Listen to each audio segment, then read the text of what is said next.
الحمد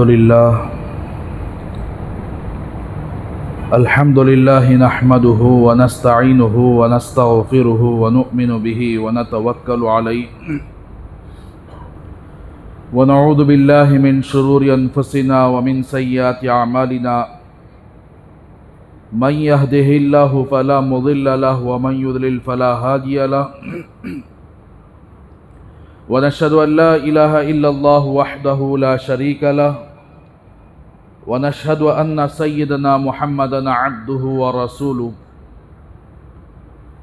أما بعد فأعوذ بالله من الشيطان الرجيم بسم الله الرحمن الرحيم قل هل يستوي الذين يعلمون والذين لا يعلمون وقال تعالى في موضع آخر فاسألوا أهل الذكر إن كنتم لا تعلمون وقال تعالى في موضع آخر إنما يخشى الله من عباده العلماء صدق الله العظيم وقال النبي صلى الله عليه وسلم كن عالما أو متعلما أو مستمعا أو محبا ولا تكن الخامس فتهلك أو كما قال صلى الله عليه وسلم اللهم صل على سيدنا محمد وعلى آل سيدنا محمد وبارك وسلم اللهم صل على سيدنا محمد وعلى آل سيدنا محمد وبارك وسلم اللهم صل على سيدنا محمد وعلى آل سيدنا محمد وبارك وسلم رب اشرح لي صدري ويسر لي أمري واحلل عقدة من لساني يفقهوا قولي محترم بھائیوں اور میرے عزیز دوستو، بفضل اللہ تعالی قربانی کے ایام مکمل ہوئے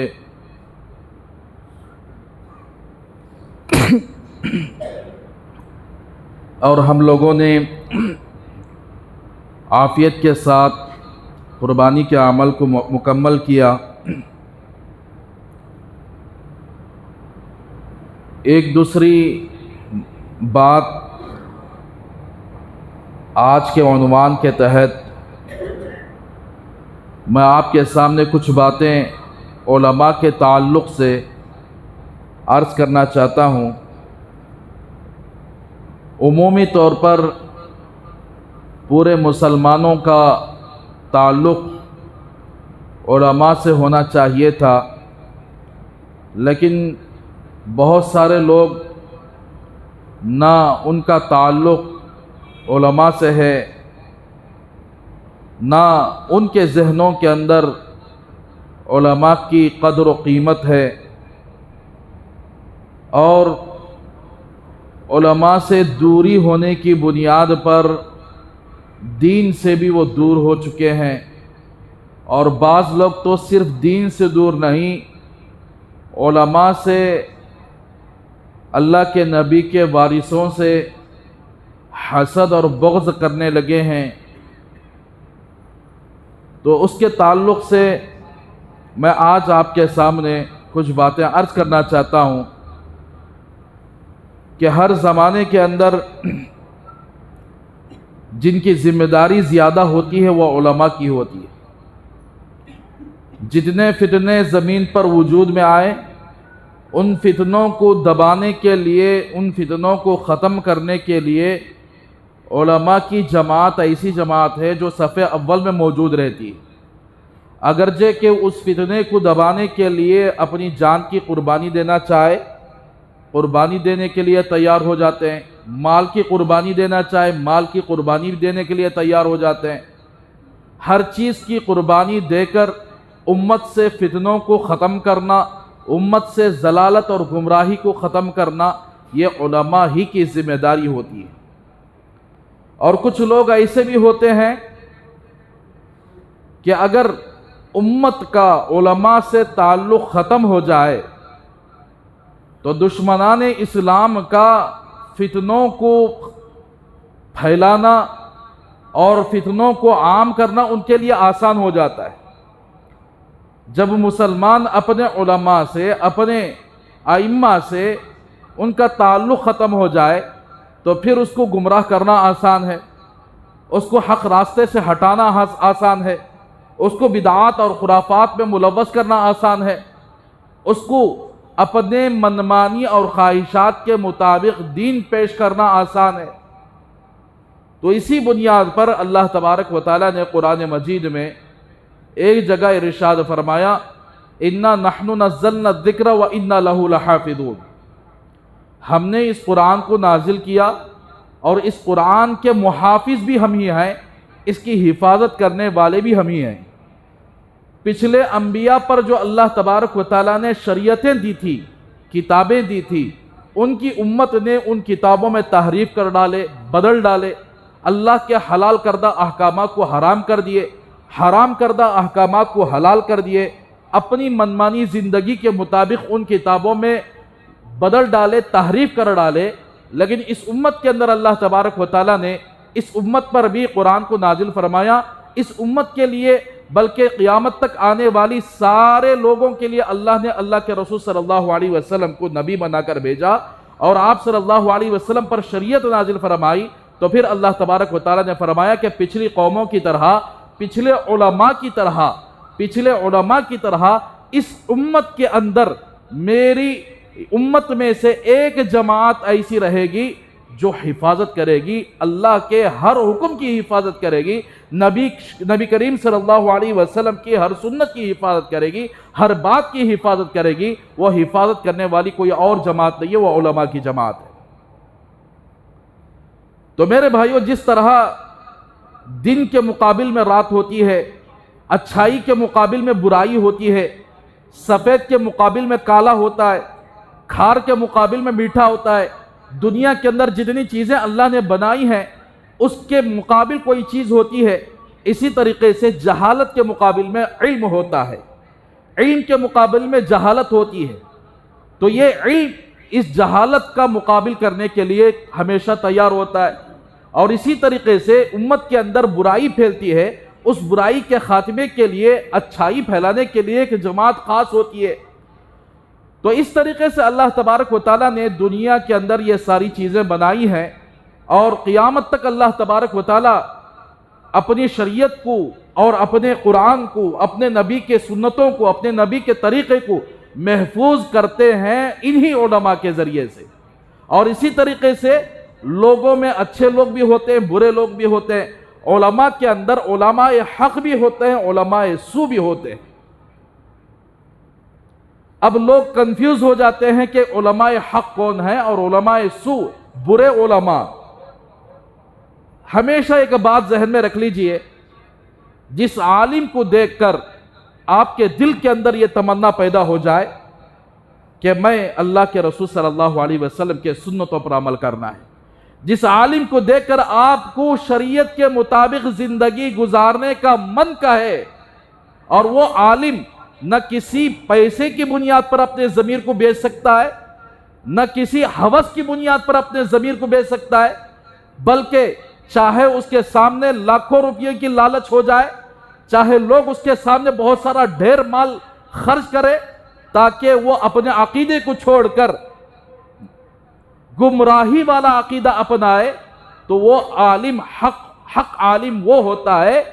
کہ ان مال کے بدلے میں اور اسی طرح پیسوں کے بدلے میں دین میں کوئی رائی کے دانے کے برابر بھی، ذرہ برابر بھی فرق نہیں آنے دیتا، وہی حق عالم ہے۔ جو لوگ پیسوں پر بک جاتے ہیں، جو لوگ پیسوں کو دیکھ کر فتویٰ کہنے لگتے ہیں، پیسوں کو دیکھ کر مسائل بیان کرنا شروع کر دیتے ہیں، لوگوں کی رضامندی ان کے دل کے اندر موجود ہوتی ہو کہ لوگ خوش ہو جائیں اور لوگ ان کی تعریف کرنے والے بن جائیں، لوگ واہوائی کرنے والے بن جائیں، اور لوگوں میں آہو بھگت کرنے لگتے ہیں، لوگ ان کی آہو بھگت کرنے لگتے ہیں، اگرچہ کہ لوگ ان کو اگرچہ کہ پیچھے گالیاں دیتے کیوں نہ ہو، لیکن جب لوگ ان کے سامنے آتے ہیں، یہ لوگوں کے سامنے جاتے ہیں، تو تو لوگوں کی تعریف ان کی زبان پر، لوگوں کی زبان پر ان کی تعریف، اور محض اس وجہ سے کہ یہ ان کے دلوں کے اندر اپنی رضامندی چاہتے ہیں، اگرچہ کہ دین کے مسائل غلط طریقے سے بیان کیوں نہ ہو، اگرچہ کہ لوگوں کے خواہشات کے مطابق دین پیش کرتے کیوں نہ ہو، تو اندازہ لگاؤ یہی علماء سو ہے، یہی برے علماء ہیں۔ تو میرا حال اللہ تبارک و تعالی قیامت تک ایک جماعت کو قائم فرمائیں گے، حق ان کے زبان پر ہوگا، شریعت کی ہر طرح کی حفاظت کریں گے، نہ شریعت کے اندر کوئی آدمی شریعت کے اندر کوئی ایڈ کرنا چاہے اسے ہرگز ہمت نہیں ہوگی، کوئی آدمی شریعت کی چیز کو نکال کر باہر پھینکنا چاہے اس کی بھی کوئی ہمت نہیں ہوگی۔ ہمیشہ ایک جماعت محفوظ رہے گی اللہ کے دین کی حفاظت کے لیے، اللہ کے کلام پاک کی حفاظت کے لیے، اللہ کے نبی صلی اللہ علیہ وسلم کے زندگی کی حفاظت کے لیے ایک جماعت ہمیشہ قائم ہوگی، وہ جماعت ہے یعنی علماء کی جماعت، علماء حق کی جماعت۔ تو اسی لیے اللہ تبارک و تعالیٰ نے جہاں علماء کے فضائل بھی بیان کیے ہیں، اور وہ علماء جو برے ہیں، لوگوں کو گمراہی کی طرف لے کر جانے والے، اپنے ایمان کا سودا کرنے والے، وہ علماء کی اللہ کے رسول صلی اللہ علیہ وسلم نے بڑی وعیدیں سنائی۔ یہاں تک کہ فرمایا ایک حدیث کے اندر، حدیث کا مفہوم ہے، قیامت کے دن، قیامت کے قریب علماء سو کی ایک جماعت ہوگی، برے علماء کی ایک جماعت ہوگی جو زمین پر اور آسمان کے نیچے جن پر سورج طلوع ہوگا وہ زمین پر سب سے بدتر لوگ ہوں گے۔ ان کی ذمہ داری تھی کہ لوگوں کو حق بتاتے، ان کی ذمہ داری تھی لوگوں کو صحیح راستے پر چلاتے، لیکن ان لوگوں نے سودا کر لیا۔ جیسا کہ آپ کو معلوم ہے ہندوستان کے اندر جب انگریز چھا گیا اور پورے ہندوستان میں اسلام کو مٹانے کی اس نے سازش کی، صرف سازش ہی نہیں کی بلکہ اس نے مکمل کوشش کر لیا کہ کسی بھی طرح ہندوستان سے، بھارت سے اسلام کو ختم کر دے، دین کو ختم کر دے۔ تو ایسی صورت میں علماء کی جماعت کھڑی ہو گئی۔ آپ تاریخ اٹھا کر دیکھ لیں، سب سے پہلے تحریک جنہوں نے شروع کی ہے، جسے تحریک ریشمی رومال کہتے ہیں، وہ حضرت شیخ الہند مولانا محمود الحسن دیوبندی رحمت اللہ علیہ، جنہوں نے تحریک ریشمی رومال شروع کیا اور اس تحریک کو اتنا آگے بڑھایا کہ اس تحریک کی وجہ سے انگریز کے دل کے اندر ایک رعب بیٹھ گیا اور وہ سمجھ گیا کہ اب ہندوستان کو چھوڑنا ہمارے لیے، ہندوستان کو چھوڑنا بالکل قریب آ چکا ہے زمانہ ہمارے لیے۔ تو ہندوستان کو چھوڑنے کے لیے وہ اپنا بستر سمیٹنے لگا۔ اس کے بعد حضرت شیخ الہند رحمت اللہ علیہ کا آخری زمانہ تھا، 1919 کے اندر ایک جماعت قائم ہوئی جسے جمعیت العلماء ہند کہا جاتا ہے، جس جماعت کا مقصد یہی تھا کہ اس ملک سے کیسے انگریز کو ختم کر دیا جائے، اس سرزمین سے کیسے انگریز کو ختم کر دیا جائے،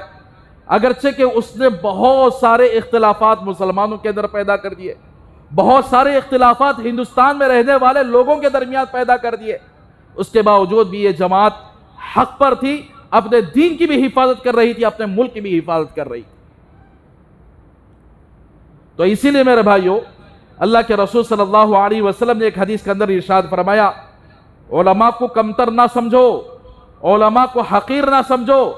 جو لوگ علماء کو حقیر سمجھ رہے ہیں گویا وہ اپنے ایمان کے اندر شک میں مبتلا ہو چکے ہیں۔ آپ صلی اللہ علیہ وسلم نے فرمایا کہ العلماء ورثۃ الانبیاء، علماء نبیوں کے وارث ہوتے ہیں۔ انسان کوئی مال چھوڑ کر جائے تو مال چھوڑنے کے بعد اس کی اولاد، اس کے رشتہ دار اس مال کے وارث بن جاتے ہیں۔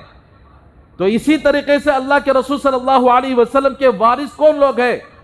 نبیوں کے وارث کون لوگ ہیں؟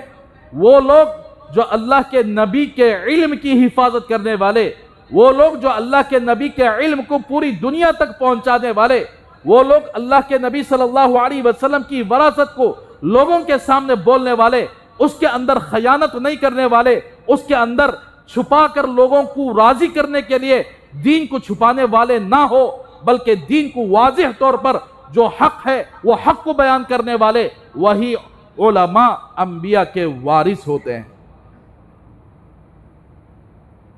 افسوس کہ اس زمانے کے اندر ایک عالم، ایک حافظ قرآن جس کے دل کے اندر قرآن موجود ہو، لوگ اسے اتنا حقیر اور ذلیل سمجھتے ہیں کہ دنیا کے اندر سب سے زیادہ ذلیل طبقہ یہ علماء کا طبقہ ہے، سب سے زیادہ کمتر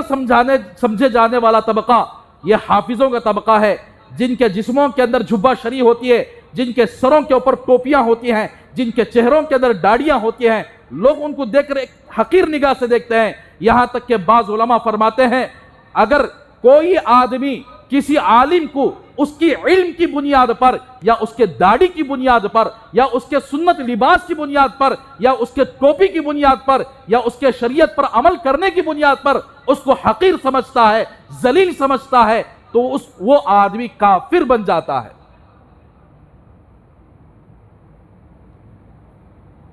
تو اسی لیے رسول اللہ صلی اللہ علیہ وسلم نے کتنے سارے احادیث بیان فرمائے علماء کے سلسلے میں۔ ایک مرتبہ حضرت معاذ ابن جبل رضی اللہ تعالیٰ عنہ، وہ صحابی ہیں، کل قیامت کے دن علماء کا جھنڈا ان کے ہاتھ میں ہوگا۔ اللہ کے رسول صلی اللہ علیہ وسلم ان کو اونٹ پر بٹھا کر، اونٹ کی نکیل پکڑ کر خود پیدل چل کے مدینے کے باہر تک جا کر چھوڑ کر آئے، بہت ساری نصیحتیں کیے، اور یہاں تک کہ اشارہ بھی فرما دیا کہ معاذ جب آپ واپس ہوگے تو مجھے دنیا میں نہ پائیں گے۔ تو حضرت معاذ کی حالت دیکھیے، اللہ کے رسول یمن کی طرف گورنر بنا کر بھیج رہے تھے، حاکم بنا کر بھیج رہے تھے، وہاں پر لوگوں کو علم سکھانے کے لیے، اللہ کے رسول صلی اللہ علیہ وسلم کی شریعت کو سکھانے کے لیے حضرت معاذ ابن جبل رضی اللہ تعالیٰ عنہ کو اللہ کے رسول صلی اللہ علیہ وسلم مدینے کے باہر لے جا کر چھوڑے۔ جب حضرت معاذ جب واپس آئے تو اللہ کے رسول صلی اللہ علیہ وسلم کا روزہ اطہر بنا ہوا تھا۔ ایک مرتبہ روزہ اطہر کے قریب بیٹھ گئے، آنکھوں میں آنسو ہیں، بلک بلک کر رو رہے ہیں۔ حضرت عمر رضی اللہ تعالیٰ عنہ کا گزر ہوا، حضرت معاذ سے فرمایا کہ معاذ کیوں رو رہے ہو، کیوں آپ کے آنکھوں میں آنسو جاری ہیں؟ حضرت معاذ نے عرض کیا یا اے امیر المؤمنین، اس قبر والے سے میں نے ایک بات سنی تھی، وہ بات یاد آ گئی اس لیے رو رہا ہوں۔ حضرت عمر نے پوچھا کون سی بات؟ حضرت معاذ نے عرض کیا اس قبر والے نے فرمایا تھا کہ چھوٹا سا ریاکاری بھی شرک ہے، چھوٹا سا دکھلاوا بھی شرک ہے۔ عبادت کے اندر دوسروں کو دکھانا، کوئی چیز، کوئی آدمی اچھا کام کر رہا ہے، محض اچھا کام کرنے کا مقصد یہ ہے کہ دوسروں کی واہواہی سنیں، دوسروں کی زبان سے یعنی تعریف سنیں، تو اسے کہتے ہیں دکھاوا، ریاکاری۔ یہ ریاکاری کرنا بھی شرک ہے۔ اور اس قبر والے نے فرمایا من آذانی ولیا فقد آذنتہ بالحرب، جس نے میرے دوست کے ساتھ، میرے دوست کو تکلیف پہنچائی، اس کے ساتھ میرا اعلان جنگ ہے، اس کے ساتھ جنگ کا اعلان ہے۔ تو ان دو باتوں میں کہیں میں ملوث نہ ہوں، اس لیے رو رہا ہوں۔ قرآن مجید کے اندر اللہ تبارک و تعالیٰ نے فرمایا انما یخشی اللہ من عبادہ العلماء، تمام بندوں میں سب سے زیادہ اللہ سے ڈرنے والے کون ہیں؟ وہ علماء ہیں۔ اللہ سے ڈرنے والے جب علماء ہیں تو گویا وہ اللہ کے دوست ہیں، اور جو اللہ کے دوستوں کو تکلیف دیتا ہے گویا اللہ اعلان کرتے ہیں میرے ساتھ جنگ کرنے کے لیے تیار ہو جائے۔ ایک حدیث کے اندر اللہ کے رسول صلی اللہ علیہ وسلم نے ارشاد فرمایا کہ جس نے کسی عالم کو تکلیف پہنچائی، اذیت دی، برا بھلا کہا، آج کل لوگ کہتے نہیں, انہیں ارے ترے سے بات کرنے والے لوگ, عالم کو دیکھتے ہی ناک چڑھانے والے, پیشانی چڑھانے والے, اس کے پیٹھ پیچھے ایسی برائیاں کہنے والے, اور یہ لوگ سمجھتے ہیں کہ ان کا درجہ اللہ کے نزدیک علماء سے بھی زیادہ ہے, ان کا درجہ اللہ کے نزدیک فرشتوں سے بھی زیادہ ہے. تو میرے بھائیوں, اللہ کے رسول صلی اللہ علیہ وسلم نے فرمایا کہ جس نے کسی عالم کو تکلیف پہنچائی اس نے مجھے تکلیف پہنچائی, یعنی رسول اللہ صلی اللہ علیہ وسلم کو تکلیف پہنچائی, اور جس نے رسول اللہ صلی اللہ علیہ وسلم کو تکلیف پہنچائی گویا اس نے اللہ کو تکلیف پہنچائی, اور جو اللہ کو تکلیف پہنچا کر دنیا کے اندر سکون کے خواب دیکھے, راحت کے خواب دیکھے, خوشیوں کے خواب دیکھے, مالداری کے خواب دیکھے, غنا کے خواب دیکھے, یہ ہو ہی نہیں سکتا. جس نے اللہ کو تکلیف پہنچاتا ہے گویا وہ اپنے پیر پر کلہاڑی مار رہا ہے, گویا وہ اللہ کے ساتھ جنگ کر رہا ہے. اسی لیے علماء فرماتے ہیں جب تک علماء دنیا کے اندر رہیں گے دین باقی رہے گا, جب دنیا سے علماء اڑ جائیں گے تو پھر دین بھی ختم ہو جائے گا. تو دین کے بقا کے لیے علماء ضروری ہیں, دین کی حفاظت کے لیے علماء ضروری ہیں. ایک حدیث کے اندر حضرت علی رضی اللہ تعالی عنہ راوی ہیں, وہ فرماتے ہیں کہ رسول اللہ صلی اللہ علیہ وسلم نے ارشاد فرمایا کہ جب لوگ اپنے علماء سے بغض رکھنے لگیں گے, اپنے علماء سے حسد کرنے لگیں گے, جلنے لگیں گے, ان سے نفرت کرنے لگیں گے, دشمنیاں کرنے لگیں گے, اور بازاروں کے اندر لمبی لمبی عمارتیں بنا کر فخر کرنے لگیں گے, لمبے لمبے گھر بنا کر فخر کرنے لگیں گے, اور تیسری چیز مال کی بنیاد پر نکاحیں ہونے لگیں, مالداری کی بنیاد پر. بچہ کیا کماتا ہے,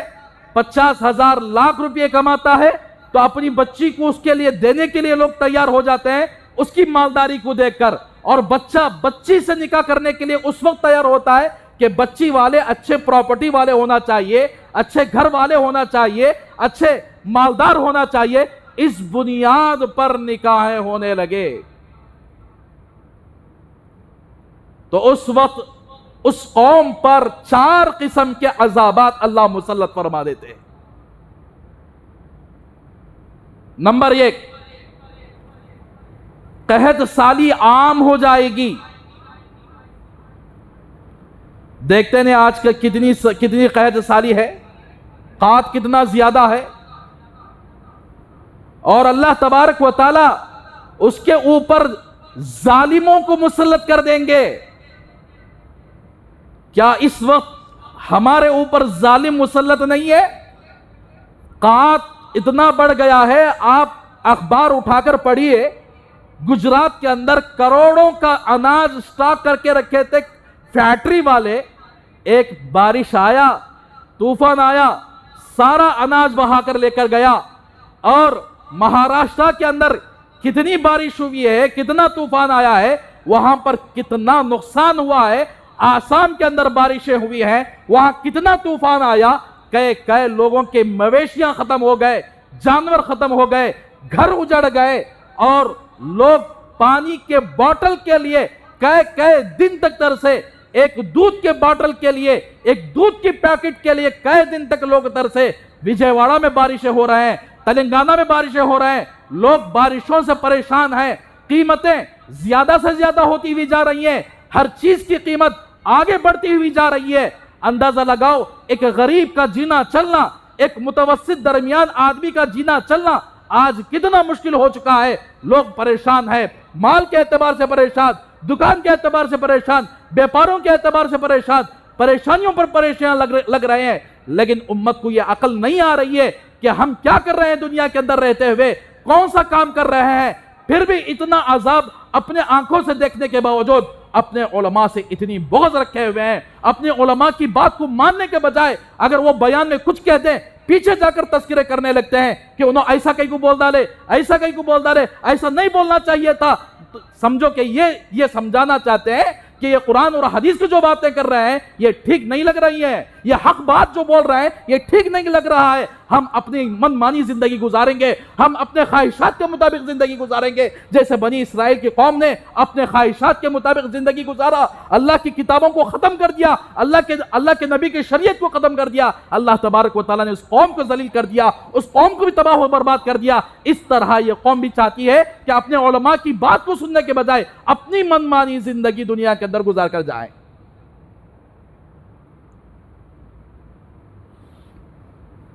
تو میرے بھائیوں، آج کہیں دیکھو ذرہ نماز پڑھنے والا ذرہ نماز پڑھ لیا بولے تو انہوں نماز صحیح پڑھا نہیں ہے بھائی، جلدی جلدی نماز پڑھا رہے ہیں، جلدی جلدی سجدے کر رہے ہیں. کیا انہوں دعا اتنی لمبی کرا رہے ہیں؟ انہوں کیا عجیب عجیب باتیں بول رہے ہیں؟ یہ ساری زبانوں پر باتیں اس بات کی علامت ہیں ان کو علماء سے محبت نہیں ہے. حالانکہ علماء امت کے خیر خواہ ہوتے ہیں. اگر امت کے اندر برائی نظر آتی ہے، اللہ کے رسول صلی اللہ علیہ وسلم اس زمانے کے اندر امت کے اندر کوئی برائی دیکھتے تو بڑے غصے میں ہو جاتے. سب سے پہلے اللہ کے رسول یہ نہیں دیکھتے تھے کہ کون برائی کر رہا ہے، کون گناہ کر رہا ہے، بلکہ اسے سمجھانے کی کوشش کرتے، اس کو سمجھاتے کہ یہ راستہ صحیح نہیں ہے، یہ غلط راستہ ہے، یہ صحیح راستہ ہے. اسی طریقے سے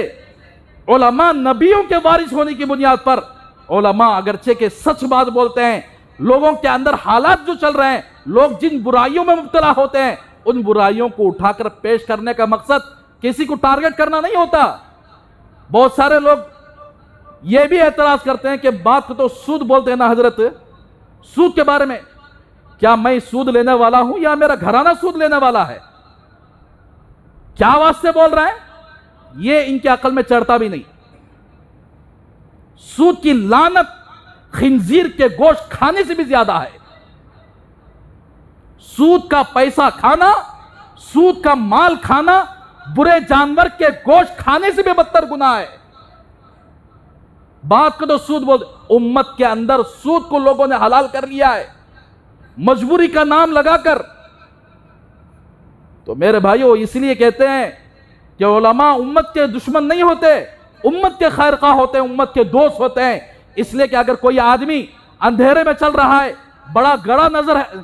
گڑھا ہے موجود ہے، اور ایک آدمی اس راستے پر کھڑا ہوا ہے، اندھیرا ہے، کوئی لائٹ نہیں ہے، اب وہ آدمی کو معلوم ہے کہ یہاں پر گڑھا ہے، جانے والا جا رہا ہے، اور یہ آدمی دیکھ کر بھی خاموش ہو جائے تو یہ آدمی دوست ہوگا یا دشمن ہوگا؟ جس کو پتا ہے کہ یہاں بڑا گڑھا موجود ہے، اب یہ آدمی جا رہا ہے، کھڑے ہو کر دیکھتا گیا، جان دے لو ہم نہ کئی کو روکے تو برا نہ لگے گا. اگر کوئی آدمی کھڑے ہو کر کہے کہ بھئی یہاں گڑھا ہے جاؤ نہ کو، اب اس آدمی کو آپ دوست سمجھیں گے یا دشمن سمجھیں گے؟ اگر دشمن سمجھتے ہیں تو اس آدمی کی بربادی ہے، وہ خود جا کر گڑھے میں گرے گا. اگر دوست سمجھتے ہیں تو پھر اس آدمی کی بات کو مان کر وہ گڑھے میں گرنے سے بچ جائے گا. تو بہرحال علماء سے بغض رکھنے والے، مالداری کی بنیاد پر نکاح کرنے والے، بازاروں میں اپنی بلڈنگوں کو اونچا کرنے والے، سب سے پہلے قحط کا عذاب اللہ تبارک و تعالیٰ ان کے اندر یعنی عام کر دیں گے، اور ظالموں کو اللہ تبارک و تعالیٰ مسلط کر دیں گے. ظالم لوگ ان پر مسلط ہو جائیں گے، ان کو اذان پر بھی پابندی لگائی جائے گی، نماز پر بھی پابندی لگائی جائے گی، ان کا گلیوں کے اندر گھومنا بھی ایک جرم ہوگا. وہ کوئی حق بات کہے، حق بات کہنا بھی جرم ہوگا. آج اس ملک کی یہی حالت ہے کہ کوئی آدمی حق بات کہے تو مسلمان ہے تو اس کے لیے 4 کیس لگ جاتے. اور اسی طریقے سے باہر سے دشمن اس پر پے در پے حملے کرنے والے بنیں گے. آج ہندوستان کو پڑوسی ملک سے اتنا خطرہ ہے، کبھی چین کہہ رہا ہے کہ میں ہندوستان پر حملہ کروں گا، ہندوستان کے اندر گھس کر آ گیا ہے، ہندوستان کا ایک حصہ قبضہ کر چکا ہے. کبھی وہ ملک کی طرف سے خوف زدہ، کبھی یہ ملک کی طرف سے خوف زدہ۔ تو بہرحال میرے بھائیوں، اسی لیے کہتے ہیں اس وقت امت کا علماء سے تعلق بہت ضروری ہے۔ اگر علماء سے تعلق ختم ہو جائے، آج کل میں نام لے کر کہتا ہوں یہ اہل حدیث والے یہ کرتے سو، وہ عالم انہوں حق بولتے نہیں جی ہمارے پاس ہو، انہوں کیا کہ ماں کے پیٹ سے مدرسے میں جا کو 15 سال استادوں کے پاس بیٹھ کر علم حاصل کر پائے، جیسا کیا کہ یوٹیوب کو دیکھ لے سوچ اس کے اوپر فالو ہو جاتے ہیں اور علماء کو اٹھا کر انگلیاں بڑھا کر نام رکھتے ہیں، انہوں حق کو چھپاتے سو، انہوں غلط ہے، انہوں گمراہ ہیں۔ انہوں کیا کرتے سو، انہیں کارپینٹر کا کام کرتا رہتا، آٹو چلاتا رہتا، انہیں بھی حدیث بولنے والا بن جاتا، انہیں میکینک کا کام کرتا رہتا، کیا کہ 4 ویڈیو اس میں دیکھ لیا، یوٹیوب میں دیکھ لیا، وہ سوٹ پہننے والے آنکھوں ان کو دین کر کو بول ڈالے یہ دین ہے تمہارا۔ اب یہ جتنے علماء ہیں، جتنے مدارس ہیں، مدرسے ہیں، وہ سب بند کرا کو ان سوٹ پہننے والوں کے پیچھے فالو ہو جانا، یہ کوششیں ہو رہی ہیں، اور لوگ ان کی باتوں میں آ کر علماء سے دور ہوتے۔ ان کے پاس علماء کیا بھی نہیں رہتے، ان کے پاس مدرسے میں بیٹھ کر علم حاصل کرنے والے 15 سال جیسے حضرات صحابہ اللہ کے رسول کے پاس بیٹھ کر علم حاصل کیے تھے، وہ سلسلہ آج تک جاری ہے۔ ان کے پاس کوئی ایسا یہ نہیں رہے گا، بلکہ خالی وہ یوٹیوبوں میں دیکھ لیے یا کسی کو آ کر کیا ہے بردر شفیع کہتے ہیں، بردر سراج، ان کو کیا کی 4 باتیں سن لیے، سوٹ بوٹ ڈال لے کر بول ڈالا، واہ واہ کیا باتیں بولتا ہے بھائی۔ اب ان کو اپنا مقتدا بنانے لگے، ان کے پیچھے فالو ہونے لگے، وہ کہیں کہ یہ جائز ہے تو جائز، وہ کہیں کہ یہ ناجائز ہے تو ناجائز، حالانکہ وہ بغیر علم کے مسئلے بتائیں گے۔ تو بہرحال میرے بھائیوں، ہمیں چاہیے کہ اس وقت علماء کے ساتھ متعلق ہو جائے۔ جو لوگ علماء کے ساتھ مضبوطی کے ساتھ ان کا رشتہ امت کا جڑ جاتا ہے، تو پھر اس قوم کی کامیابی یقینی ہے۔ جس امت کا علماء سے تعلق ختم ہو جائے، اس قوم کی بربادی یقینی ہے۔ اسی لیے اللہ کے رسول صلی اللہ علیہ وسلم نے ایک حدیث کے اندر ارشاد فرمایا، کن عالماً، عالم بنو، عالم نہیں بن سکتے ہیں، او متعلماً، طالب علم بنو، علم حاصل کرنے والے بنو۔ اگر عالم بھی نہیں بن سکتے ہیں یا علم حاصل کرنے والے بھی نہیں بن سکتے ہیں، او مستمعاً، علم والوں سے علم کی باتیں سنو، یہ بھی نہیں ہوتا ہے، او محباً، یا ان سے محبت کرنے والے بنو۔ 4 باتیں آپ صلی اللہ علیہ وسلم نے اس حدیث کے اندر فرمائی، یا تو آپ عالم بنو، یعنی تو علم حاصل کرنے والے بنو، یا علم والوں سے ان کی باتیں سننے والے بنو، یا عالموں سے محبت کرنے والے بنو۔ وَلَا تَكُنِ الْخَامِسِ، 5واں مت بنو، فَتُهْلِكْ، بس ہلاک ہو جاؤ گے۔ اگر 5واں بنو گے ہلاک ہو جاؤ گے۔ امام مالک رحمۃ اللہ علیہ کے مسلک میں رہنے والے عبد البر رحمۃ اللہ علیہ فرماتے ہیں، 5ویں نہ بنو، اس سے مراد یہ ہے علماء سے دشمنی کرنے والے مت بنو۔ جو قوم اپنے علماء سے نفرت کرنے لگتی ہے، اپنے علماء سے دشمنی کرنے لگتی ہے، اللہ کے رسول نے فرمایا صلی اللہ علیہ وسلم، فَتُهْلِكْ، پس ہلاک ہو جاؤ گے۔ اسی لیے عالم سے محبت کرنا، عالم کے ساتھ اٹھتے بیٹھتے رہنا، اپنا ہر مسئلہ علماء سے پوچھنا، ان کے ساتھ اچھے طریقے سے پیش آنا، سمجھو کہ ان کے لیے کامیابی۔ عالم کی قدر کبھی کبھار انسان کو جنت پہ پہنچا دیتی۔ حضرت موسیٰ علیہ السلام کا واقعہ آپ سنے ہوں گے۔ حضرت موسیٰ علیہ السلام نے جب اعلان کیا اپنے نبوت کا، فرعون نے کہا تم جادوگر ہو، تو اس نے اپنے جادوگروں کو بلا لیا، 70,000 جادوگر وہاں پر موجود تھے۔ حضرت موسیٰ علیہ السلام نبی، اکیلے نبی ان 70,000 کے مقابل میں۔ تو جیسے حضرت موسیٰ علیہ السلام کو جادوگروں نے دیکھا، ان کے دل کے اندر ایک ہیبت، ایک عظمت، ایک قدردانی ان کے دل کے اندر پیدا ہو گئی، ایک طرح کی محبت ان کے دل کے اندر پیدا ہو گئی۔ اسی لیے جب آپس میں مقابلہ ہونے لگا، قالوا یا موسیٰ اما ان تلقی و اما ان نکون نحن الملقین،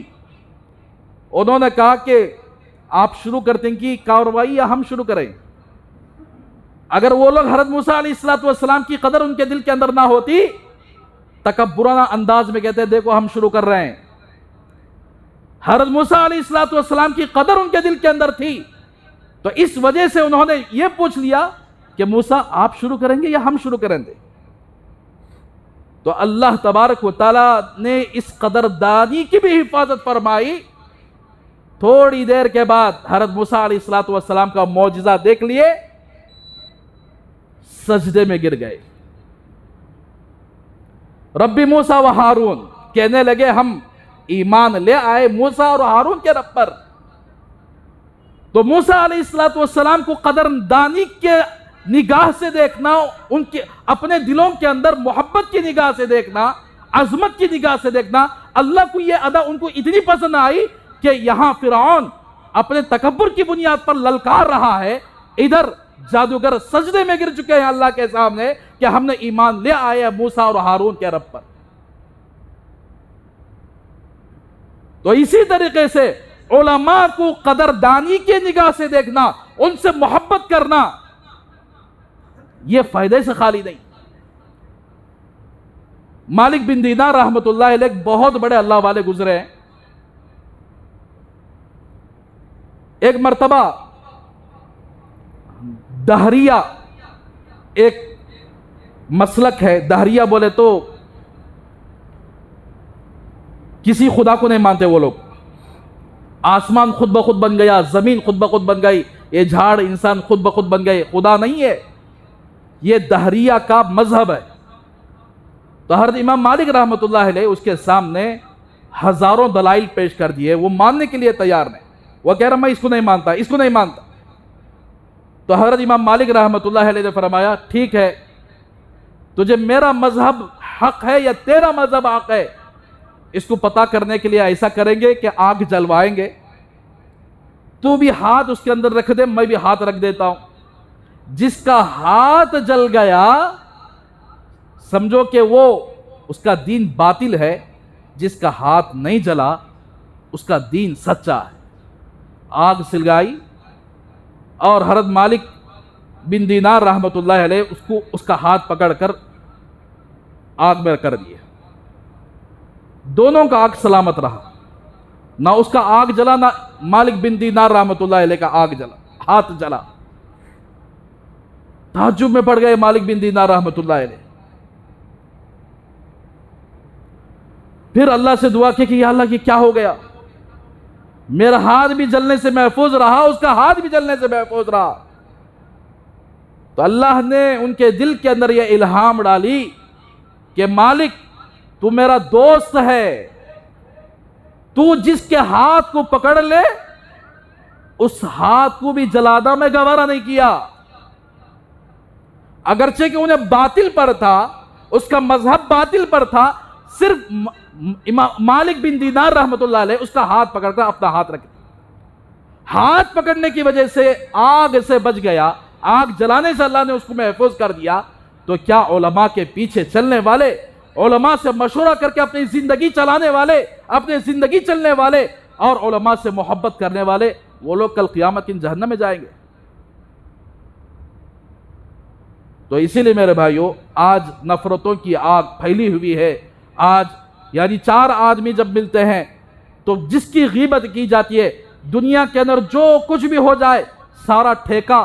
علماء کو رکھ دیتے ہیں کہ علماء صحیح نہیں، انہوں صحیح رہے تو امت صحیح رہتی. بھائی انہوں صحیح نہیں پہلے. یہاں تک کہ بعض علماء فرماتے ہیں اگر کوئی آدمی یہ کہے عمومی طور پر کہ علماء کی مانتا نہیں میں، مرتے وقت اسے کلمہ بھی نصیب نہیں ہوتا.